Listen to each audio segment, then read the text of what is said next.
Dans l'évangile de Jésus-Christ selon saint Marc. En ce temps-là, Jean, l'un des 12, disait à Jésus : « Maître, nous avons vu quelqu'un expulser les démons en ton nom. Nous l'en avons empêché car il n'est pas de ceux qui nous suivent. » Jésus répondit : « Ne l'en empêchez pas, car celui qui fait un miracle en mon nom ne peut pas aussitôt après mal parler de moi. Celui qui n'est pas contre nous est pour nous. »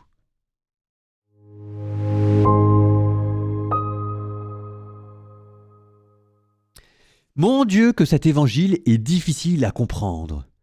Évidemment, pour nous, pour une fois, il est plus facile à appliquer dans notre temps qu'au temps de Jésus. De notre temps, on voit bien ce que ça peut être.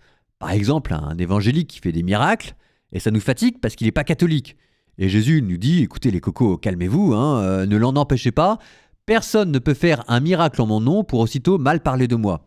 Donc nous, ok, on se dit, c'est vrai qu'il y a une histoire, il y a des bisbilles entre les orthodoxes, les catholiques et les protestants, et c'est vrai que nos paroisses ne sont pas toujours au meilleur de leur forme. Donc parfois, je comprends qu'il y ait des gens qui, en dehors de l'institution, se réclament de Jésus. Ok, mais là, on est au temps de Jésus. C'est quand même étonnant. Ça veut dire que déjà du temps de Jésus, il y en avait qui faisaient bande à part. Il y en avait qui se réclamaient de Jésus sans être disciples de Jésus. Ça, c'est quand même un peu fort de café.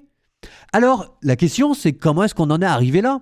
Moi, je ne sais pas, mais peut-être que les apôtres, au temps de Jésus, ils étaient peut-être... Alors évidemment, on nous présente toujours le meilleur côté dans les évangiles, mais ça se trouve, ils avaient un petit côté insupportable, ils faisaient fuir aussi des personnes qui, dans ce cas-là, devenaient disciples de Jésus en dehors de ce qu'on appelle le cortège apostolique. Bon, je veux dire... c'est pas impossible.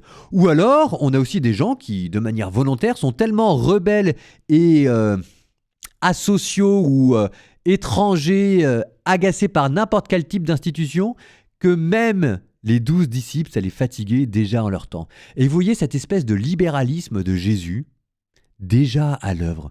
C'est très étonnant. Alors, ça veut quand même pas dire qu'il faut pas suivre les apôtres et pas être dans l'église. Enfin, je veux dire, c'est quand même Jésus qui a fondé le cortège apostolique et il l'a pas fait sans raison. Mais il y a une certaine forme de bonhomie et de libéralisme qui devrait nous faire dire que si jamais il y a des gens qui continuent de parler de Jésus en dehors de l'institution, c'est peut-être que nous avons loupé quelque chose, ou peut-être aussi, tout simplement, parce qu'il y a des gens qui sont ingérables et qu'il faut pas non plus chercher à tout gérer. C'est peut-être aussi une certaine forme de sagesse de se dire ça. Bref, la vie est belle.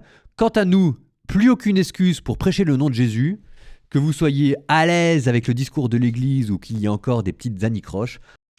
En tout cas, dans la pensée de Jésus, il n'y a aucune excuse. La mission concerne tout le monde.